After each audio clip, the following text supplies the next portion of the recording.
What's up, massive family? Welcome GTA Online crew. So the Lowrider DLC just dropped and it's been long enough. We finally have hydraulics in GTA 5.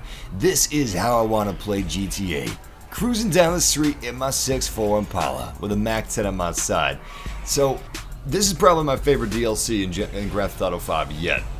The heist DLC was fantastic, but I kind of would rather feel like a gangbanger when I'm playing GTA 5 than James Bond or a superhero, which is kind of what the heist DLC made me feel like. I'd rather be cruising down the street in a lowrider and not some $1 million sports car. But that's me. I don't really like supercars in GTA all that much. They can be pretty beast, but having some lowriders, this is just dope! Anyway, we're gonna be doing some in-depth look at this this lowrider right here, the CHINO. We're gonna be looking at lowrider customization and talking about GTA Online in general, but especially GTA Online where it concerns this lowrider DLC. And I've just been letting some sick, dope clips of this lowrider bouncing. Look at that! Look at that! Side to side, front and back. It's beautiful. Using an Xbox controller, how you actually use your hydraulics is holding down the A button and tilting your analog stick forward makes your lowrider jump, hop forward, and pushing it back makes it hop back. Side to side, obviously, you know what that does. You can kind of make it go around town if you just have your analog stick go in a circular motion, which is fun too. And you can make it do a bunny hop if you're really good. But it does take a little bit of practice. You do have to hold A down, and that means you can't really steer your lowrider. Once you are operating your hydraulics, you are going in a straight line if you're going to be bouncing like this. You can't really turn, which makes sense. I doubt you can turn in real life either. When you're doing that, that just doesn't happen. Now, this is a low rider. That means it rides low. If you hit a curb or something, you're going to be bouncing. You're going to be bouncing. You don't want to hit any curbs. These things are expensive. We're going to talk about the cost of lowriders in just a minute. But you can also raise your hydraulics, obviously, and you don't have to ride low all the time. If you want to go over some curbs, you can raise the hydraulics for that, and it will stay raised. You do have to, like, reset your lowrider. You got to center your hydraulics, and if you're not like centering your car, centering your lowrider, it will be tilted to one side or something like that because it does stay. The hydraulics do stay. It's kind of realistic like that. Anyway, so I rolled into Benny's shop with our Vapid CHINO custom, and look at this. This car right here, I don't know what happens, but I guess Benny already had a customer and he's like, whoa, forget this piece of junk car, we got a lowrider here. Anyway, that car did not leave the shop. So, customization, you've got two front bumpers for the CHINO, you've got a different tank that you can put in the back, and it's nice that the hydraulics actually lift up the car so you can see the tank. You can change the exhaust and fenders. You've got curb feelers, which are pretty sweet, kind of feels out the curb so you don't scratch your paint. And then you've got the fender skirts, which are in the body color, and they even match the livery. That's the one that I use. You can change the hood with stock, which is very subtle and simplistic. I like that too. I'm using the single intake bud catcher myself. Bud catcher, I wish. Then you've got your hydraulics. This is where the really expensive stuff comes in. You've got your quad pump, chrome pump, standard pump. I'm using the quad pumps in a V pattern. I'm not exactly sure what the difference is between them. I'm pretty sure it just means like how often you can use the hydraulics and how powerful they are. This is where it gets super detailed. You've got so much stuff you can do with the interior. It's just awesome and sick, and it's fantastic. I'm using a blue tinted interior myself. Of course, you can change the tint to whatever you want. The tint is separate from the pattern, which is nice, although it is insanely expensive. I mean, the fact that you're paying like $5,000+ for a bobblehead is insanity. The reason this DLC is free is because people are going to be buying shark cards for this. I was doing a lowrider stream, you can check that out, we got that on my channel, but when I was doing the lowrider stream, people were saying, Massive, you don't know how expensive this is going to be. If you want to buy every single lowrider car that came out in the update and fully upgraded, it'll cost you millions and millions of dollars. And I was like, nah, you're crazy. But it does. It's ridiculous. I'm guessing those shark cards are really a cash cow for Rockstar because, unless you've been grinding GTA and haven't been spending much money, well, you're going to be buying some shark cards most likely. Also, Nether Soft Eyeball, really liking that. But still, I'm not going to let that like deter me from having fun with this, because the level of customization is just unreal. You can make these cars your own. You even got plaques that you can put in the back of your car. I'm thinking about getting a San Andreas neon plaque, actually.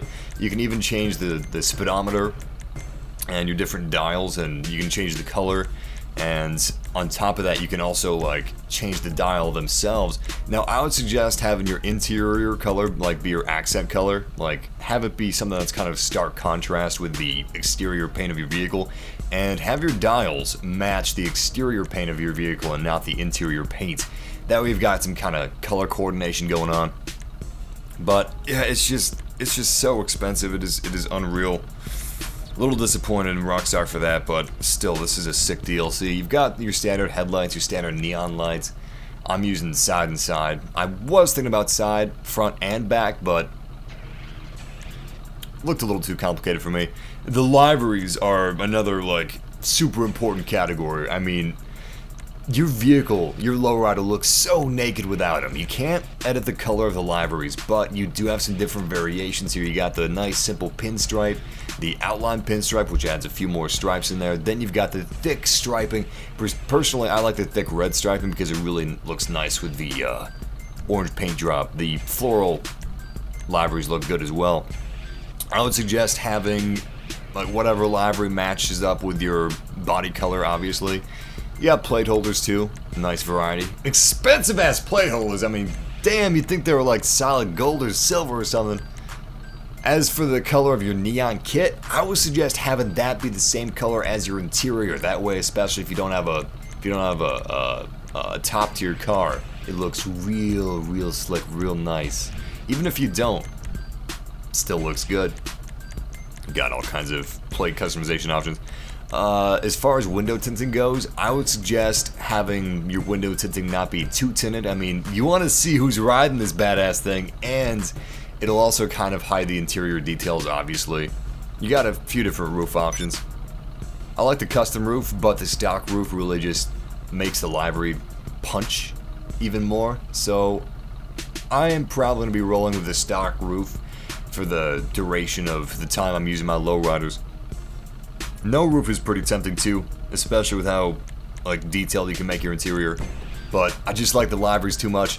Another thing that's pretty badass is you can have speaker systems in the back of your trunk, and you've got a lot of different options here. You got neon speaker kits, you got painted speaker kits that match your livery, and they match your the paint on your Lowrider, which is cool. You got a bunch of different Lowrider wheels at Benny's. Now, how you actually enter Benny's garage is you got to do a mission for Lamar. He'll be calling you non-stop until you do that mission. After you do that mission, you'll have Benny's auto shop open to you. Now, keep in mind, this Chino itself right here is about 200 grand, 220 grand, something like that, to buy it outright. And then you've got to have it outfitted. He's got to edit the chassis and stuff like that. That's about another 200 grand just to do that.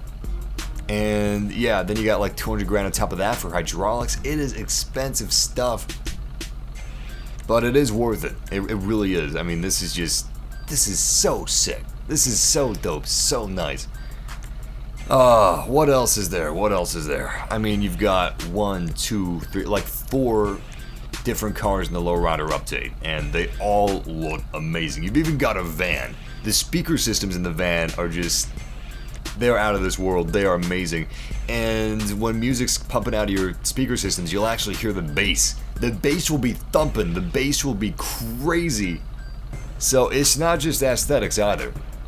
Some of the cars even have an automatic door opening system where you can open like all your doors, the hood, the trunk, pop everything open and just have your speakers blasting. Some cars even have speakers in the doors, which is pretty sweet. Light smoke is just about the sweet spot I found for the Lowrider windows, because I still want people to see who's driving this thing. I don't want that credit going undone. Something else that took me by surprise is actually engine customization. I mean, I saw some people whose Lowriders had etchings, custom etchings. Well, not custom, obviously, but etchings in, like on their engine block. You've got painted engine blocks with liveries on them, chrome, obviously. I mean, the customization is just unreal. I haven't found out exactly what the air filters are. I think that's for a different engine because, I mean, I did not see any changes with my single intake bug engine, but this is a good looking lowrider right here, and this is a good looking update. Yeah, just having car shows with your friends, having car shows with your crew members, having your lowriders bounce, and that is what's up. That is fun as hell. And yeah, I think this is gonna bring me back into GTA. It was all about supercars and stuff like that for a while. I wasn't all about that. I'm more about San Andreas, stuff like that. And this is bringing that back. I'm hoping that they give us some more updates like this, some more DLC like this. You also got a classic GAT drive-by machine pistol in this update and a machete. And this machete is brutal. I mean, it's like a tomahawk, how you just carve someone's skull and just slam it in someone's skull, just like Jason would in the Friday the 13th movies. Anyway, yeah, I recommend you guys buy Lowrider for this update. It's fantastic. You might have to get a shark card though, because it is expensive. If you guys enjoyed this video, don't forget to leave a like down below and subscribe and join our massive family cruise. Until next time, ride it low. Take care.